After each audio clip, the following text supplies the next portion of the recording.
everyone, I am Mary J. Dagos from BSP 2B, and this is my Dead Poet Society analysis. So the first one is the poetic tradition. I chose Romanticism, and what is Romanticism? Romanticism was movement in the late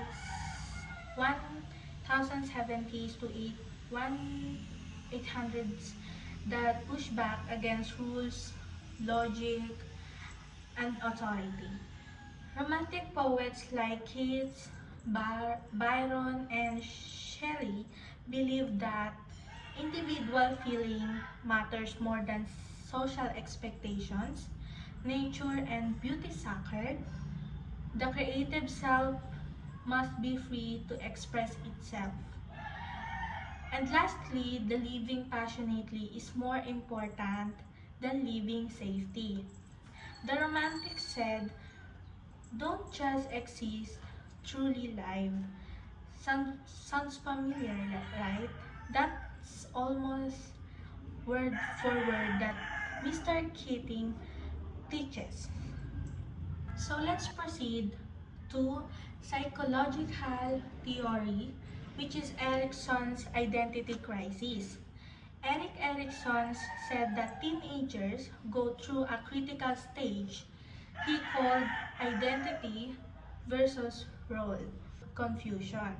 The core question is simple: who am I really versus who everyone else wants me to be.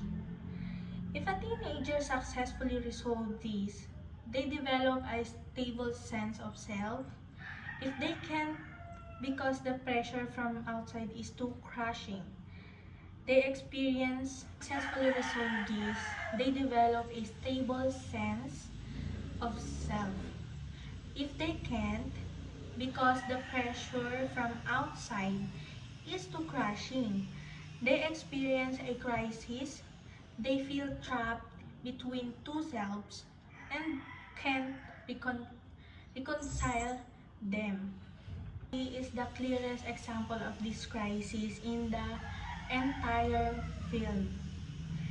At the start, Neil is the perfect son, good grades, obedient, future doctor.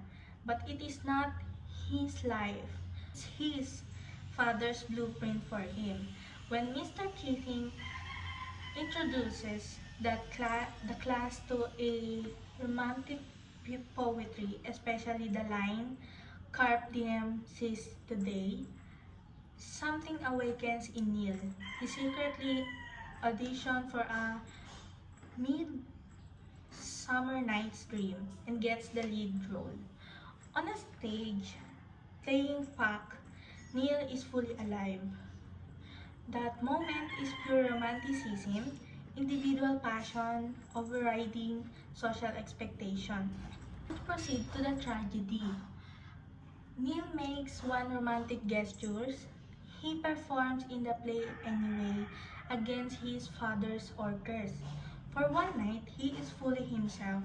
Then his father pulls him out of school and announces military academy and then medical school. No discussion, no room for Neil's voice at all.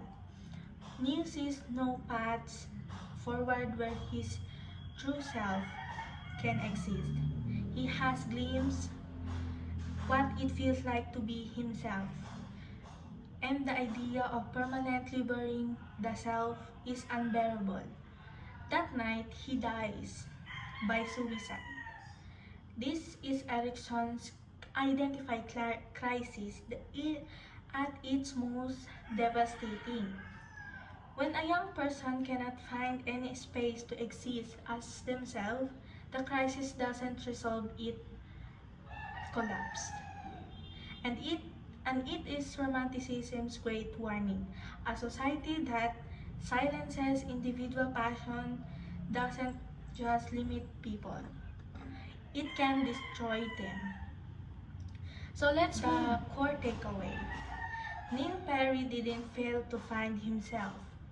He found himself in poetry, in theater, In Keating's room, the tragedy is that the world around him refused to let that self survive. Romanticism gave Neil a language for who he was. Erickson's theory explained why he couldn't hold on to it. Together, they show us that identify isn't just personal, it depends on whether the people around you give to room to breathe. That's all.